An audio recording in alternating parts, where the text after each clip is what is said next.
রানওয়েতে দেখলাম বিমানগুলো বাঁকা হয়ে আছে। একটু পরেই বুঝতে পারলাম বিমানগুলো বাঁকা হয়ে নেই, আমাদের বিমানটাই বাঁকা হয়ে আছে। ল্যান্ডিং এর চেষ্টা করছে কিন্তু ল্যান্ড করতে পারছে না। কখনো নিচে নামছে, কখনো উপরে উঠছে। আবারও একটা ঝাঁকি দিল। বুঝতে পারলাম পাইলট নিয়ন্ত্রণ রাখতে পারছে না। কি হতে যাচ্ছে ভেবেই কলিজা শুকিয়ে গেছে। রেহানের হাত আঁকড়ে ধরলাম। রেহান, কি হচ্ছে?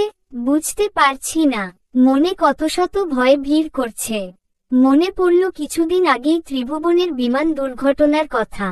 কি হবে? আমরা কি ফিরতে পারবো না? ইতোমধ্যে সব যাত্রীদের মধ্যে আতঙ্ক ছড়িয়ে পড়ছ। কেউ কেউ কান্নাকাটি শুরু করল। উফফো, কি হতে যাচ্ছে একমাত্র উপরওয়ালাই জানেন। আমাদের সব স্বপ্ন কি এখানেই মিশে যাবে? আব্বু, আম্মু, ফুপি, দিয়া, আরিফ, মাহি আপু, কাউকে আর দেখতে পারবো না। ভাবতেই আমার কান্না পাচ্ছে। আমি ফুপিয়ে ফুপিয়ে কেঁদে উঠলাম। রেহান শক্ত করে ধরে রেখেছে। হিয়া, ভয় পাস না, আমি আছি না তোর সাথে। কিছু হবে না, দেখিস। আমাকে সান্ত্বনা দেওয়ার জন্য রেহান এগুলো বলছে। ও নিজেই জানে না কি হতে যাচ্ছে। দীর্ঘ 3 ঘন্টা বিমানটি আকাশে ঘুরেছে। 3 ঘন্টা পরে পাইলট অনেক কষ্টে ল্যান্ড করাতে সক্ষম হয়। ল্যান্ড করার সময় অত্যন্ত বিপজ্জনক ছিল। সবাই কমবেশি আহত হয়েছে, কিন্তু সবাই বেঁচে গেছি, এটাই সবচেয়ে বড় কথা। ল্যান্ড করার সাথে সাথে বিমানের একটা অংশে আগুন ধরে গেছে। দ্রুত যাত্রীদের নামানো হচ্ছে। ভাগ্যিস ফায়ার সার্ভিসের কর্মীরা প্রস্তুত ছিল।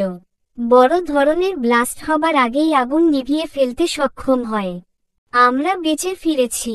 আনন্দেও কান্না আসে। সবাই কাঁদছে, বেঁচে ফেরার আনন্দে কাঁদছে। বাসার সবাই এখানে চলে এসেছে। আমাদের পেয়ে হাউমাউ করে কান্না শুরু করে দিল। অভিজ্ঞতাটা অনেক ভয়াবহ ছিল। অনেক দিন পর্যন্ত ভুলতে পারিনি। অনেকগুলো দিন কেটে গেছে। আমি একটা কলেজের লেকচারার হিসেবে জয়েন করলাম। এদিকে মাহি আপু বাসায় এসেছে। কিছু দিন ধরে খেয়াল করছি মাহি আপুর মুড অফ হয়ে আছে। একদিন জিজ্ঞেসই করে ফেললাম, আপু, আরে হিয়া, ভিতরে আয়। আপুর পাশে গিয়ে বসলাম। তোমার কি হয়েছে? কই, কিছু হয়নি তো। আমি খেয়াল করছি তোমার মন ভালো নেই। আমাকেও বলবে না? আপু কিছু সময় চুপ করে থেকে বলল, রিয়াদের সাথে আমার কিছু সমস্যা হয়েছে। কি হয়েছে? রিয়াদ চায় না আমি এখানে থাকি। আমার পোস্টিং এখানেই হয়েছে, কিন্তু ট্রান্সফার হয়ে যেতে কমপক্ষে 1 বছর লাগবে। এসব নিয়েই। ওহহ, আপু, তুমি রিয়াদ ভাইয়ার সাথে বসে কথা বলো। সামনাসামনি কথা বলা জরুরি। ভাইকে বুঝিয়ে বলো, 1 বছরের ব্যাপার, ভাইয়া ঠিক বুঝবে। আপু মিষ্টি করে হাসল। মাহি আপুকে গোমরা মুখে মানায় না। আপুর হাসি মুখটা যেন সবসময় থাকে।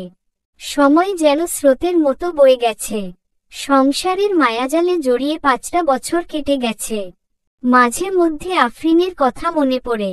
আফরিন ভাগ্যে বিশ্বাস করে। বলেছিল, রেহান তোমার হবে বলেই আমার হয়নি। কথাটা কানে বাজে। মাঝে মধ্যে মনে হয় রেহান বদলে গেছে। কিন্তু আসলেই কি বদলে গেছে? না, রেহানের ভালোবাসা একটু কমেনি, আরও বেড়েছে। আমাকে ছাড়া রেহান কতটা অসম্পূর্ণ সেটা আমি জানি। ব্যস্ততা বেড়েছে দুজনেরই। ভালোবাসা প্রকাশের ধরনটা হয়তো একটু বদলে গেছে, কিন্তু ভালোবাসা এক বিন্দুও কমেনি। রেহানের ভালোবাসায় আমার জীবন পূর্ণ হলেও আমাদের জীবনটা শূন্য পড়ে আছে। নিজেকে অপরাধী মনে হয়। রেহান কোনো দিন কিচ্ছু চায়নি আমার কাছে। শুধু একটা পরী চেয়েছিল। একটা ছোট্ট মিষ্টি পরী, যে ছোট ছোট পায়ে সারা বাড়িতে হেঁটে বেড়াবে, সারা বাড়ি মাতিয়ে রাখবে। কিন্তু 5 বছর কেটে গেছে, আমাদের কোনো পরী আসেনি। অদ্ভুত শূন্যতায় আমার ভেতরটা খা খা করে। রেহান মুখে কিছু না বললেও আমি বুঝি ওর ভেতরের শূন্যতা। সবকিছু থেকেও যেন কিছুই নেই আমাদের। কত ডাক্তার, কত কিছু করলাম, কিন্তু সেদিন আমার 2-3 জন কলিগ তাদের বাচ্চাদের নিয়ে কথা বলছিলেন। আমি শুধু শুনছিলাম। আমি কার গল্প শোনাবো? আমার অস্বস্তি হচ্ছিল। বেরিয়ে আসলাম। ফোনটা আমার টেবিলে ফেলে এসেছি। হঠাৎ মনে হলো রেহানকে একটা ফোন দেই। আজ আর ক্লাস নিতে ইচ্ছে করছে না। রেহানকে বলি এসে নিয়ে যেতে।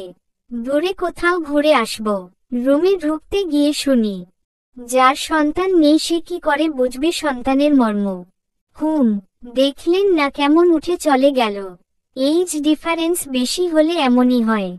আমরা বাচ্চাদের নিয়ে কথা বললে খেয়াল করে দেখবেন যেন জলে পুড়ে মরে যায়। আসলে জেলাস।